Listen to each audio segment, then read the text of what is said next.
Kalian semua pernah nggak sih melihat berita di mana sebuah perusahaan besar menjual aset berupa mesin produksinya dengan harga jauh lebih murah daripada harga perolehannya? Mungkin kita mikir sebuah perusahaan tersebut mengalami kerugian, padahal hal tersebut bukan rugi loh, karena nilai aset itu sendiri bisa menurun seiring berjalannya waktu dan harganya sudah nggak bisa disamain kayak dulu lagi. Dalam akuntansi sendiri, hal tersebut dinamakan dengan penyusutan ataupun depresiasi.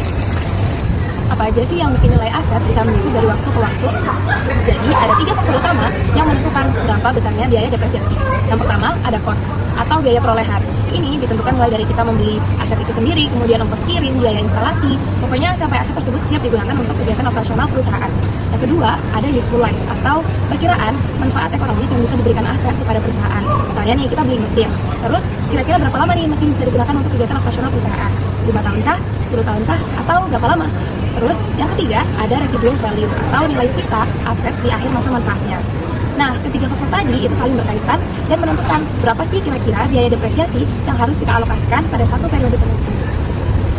Setelah tahu faktor-faktornya, kira-kira bagaimana sih cara menghitung depresiasinya? Untuk metodenya sendiri, itu ada 4 ya teman-teman. Untuk yang pertama, itu metode garis lurus. Yang dimana metode ini tuh beban depresiasinya sama setiap tahunnya. Cara penghitungannya, itu tinggal kita kurangkan nilai perolehan dengan nilai residu. Kemudian tinggal kita bagi dengan masa manfaat aset tersebut. Kemudian yang kedua, yaitu metode saldo menurun berganda. Untuk metode ini, itu beban depresiasinya itu besar di awal dan kemudian akan makin mengecil. Nah, cara menghitungnya, kita cari dulu nilai buku aset tersebut, kemudian kita kalikan dengan penyusutan tertentu. Nah, untuk nilainya ini semakin tahun akan semakin menurun dikarenakan hasil penghitungannya juga kecil. Kemudian yang ketiga, yaitu metode jumlah unit produksi. Nah, untuk metode ini itu kita menghitung berdasarkan jam kerja dan ataupun output yang dihasilkan. Nah, untuk cara menghitungnya, kita harus hitung dulu nih berapa penyusutan per unitnya, kemudian kita kalikan dengan jumlah unit yang diproduksi di periode tersebut. Dan yang keempat yang terakhir yaitu metode jumlah angka tahun. Nah, untuk ini tuh bebannya tuh hampir sama seperti yang kedua, yaitu di awal besar dan kemudian akan mengecil. Nah, metode ini tuh cocok digunakan untuk aset yang dimana masa manfaatnya itu bisa dirasakan langsung di awal penggunaannya. Caranya itu kita harus tahu pembobotannya dulu, kemudian kita jumlahkan dulu angka tahunnya dan kita ambil tahun tertentu sebagai pembilangnya untuk menemukan beban tersebut. Nah, bebannya ini seperti yang nomor 2, di awalnya sangat besar, kemudian tahun semakin berapa tahun kecil. Nah, untuk pemilihan metode ini kita harus mencerminkan bagaimana manfaat yang dirasakan dalam ekonominya juga.